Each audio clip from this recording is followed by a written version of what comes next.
Hi, Daryl. How are you? Hi, I'm good. Thank you for having me here. Okay, so welcome to Emerging Trends, Daryl. For our viewers, Daryl is an architect and she's been doing research on how pandemic has impacted the architecture. So, Daryl, do you want to tell our viewers about what exactly you've been doing post-pandemic or during the lockdown? So, I've been researching about how this pandemic has affected our work lifestyle and our living lifestyle. It's not just a week or a month, but has been months where people have been working from home. So, I was very curious to understand how this will impact how people work in future, different methods with which they work, and so that was the whole study about. So my first question is that how architecture and design can make sense post pandemic. What are the changes which are coming into mind? So, a few things that come to my mind. The first thing would definitely be about the anthropometry through which we design. So, the distances with which we place one thing to the other will have a huge impact because even post pandemic, the social distancing will keep continuing. So, everything will become more farther away from each other, maybe depending on the placements of the table, of how one person is standing next to the other. I also believe that the choice of materials that we will be using will be impacted a lot because now everybody is going to be super conscious of what they're touching, if it is neat, is properly cleaned. So we will have to introduce more materials which are easy to clean, maybe less porous, and maybe somebody will have to invent some materials which self-clean themselves. Like I read somewhere that copper and its alloys do this microbial activity where they clean themselves. So who knows? Very So interesting. that's one few of the things. So, from your question, what I understand is that mainly the office spaces where there will be, may not be a large gathering, but there will be more people who are coming from different sectors of life are going to be gathered into those spaces. So, I think office design concept will have to completely revamp. Do you want to talk about?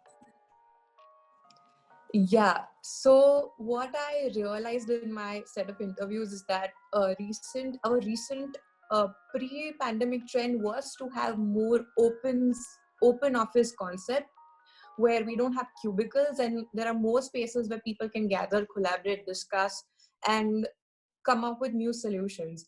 But specific to this COVID situation, and after talking to a lot of people, I realized that maybe the open layout of office trend might again go a little back or change, and it'll go back to cubicles maybe because people will be scared to come in contact with other people who they're working with because they don't know where they're coming from. Offices will have to really work on that layouts this way, have more spaces where they can have more sanitizers.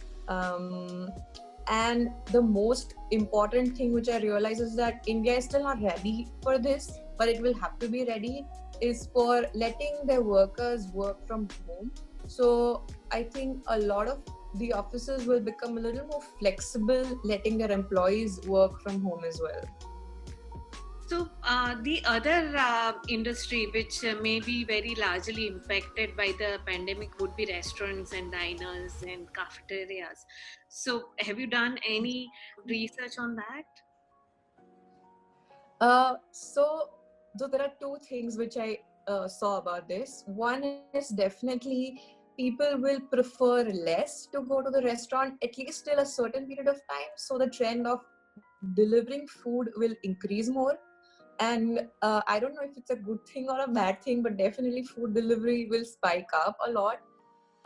In terms of dining indoors, definitely, as I mentioned, that the arrangement of one table to the other has to be rethought because people might not want to sit very close to someone they don't know of. There has been some really cool illustrations by some people that I've been seeing, that they have, those transparent cubicles going around the table which literally isolate them from the rest of the room, and they open this window whenever the food arrives. So maybe there will be trends like this which will come where people will isolate themselves even uh, by staying with each other. So, can we now talk about public spaces?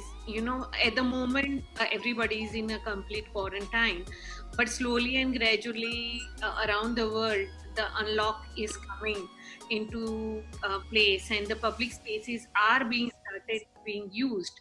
So, have you thought about from the architectural point of view that what will happen to those spaces and how the design will play a very vital role in that? So, answering to your question, I feel like people will have a lot of permanent aversion towards public spaces if it's not taken care of from now.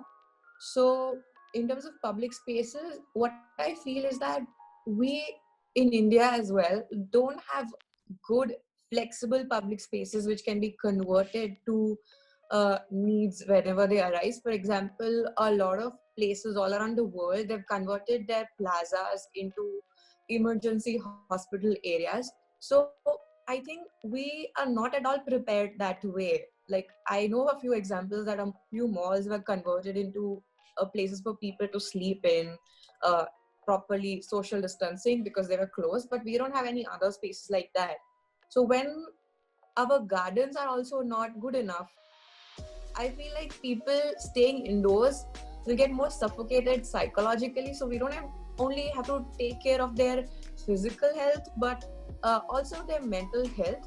So all the decisions that we would take as a designer has to cater to not only their physical safety but also their mental safety, because we have very less green pockets all around the city. So I really suggest that we should focus more on this connect of a person to the sky and the connect to green spaces more. Um, does that answer your question? Yeah, sort of. Yeah. So let us talk about urban planning, not from the urban city perspective, but from the residential perspective. We can come to the residential. In a lot of urban areas, the residents are designed in such a manner that they are like a pigeonholes, and social distancing is something which has not been taken care of as much as possible.